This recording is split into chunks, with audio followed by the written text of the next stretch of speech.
Moscow, November 16.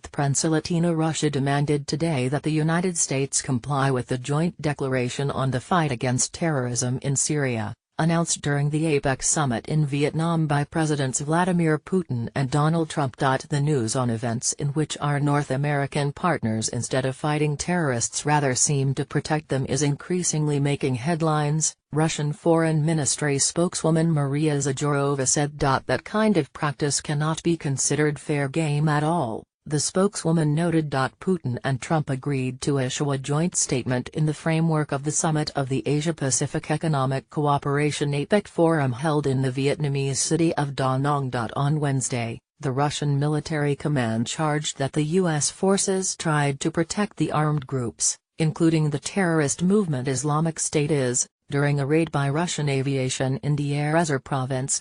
Instead of blocking the advance of the extremists who were fleeing the city of al-Bukamal, the U.S.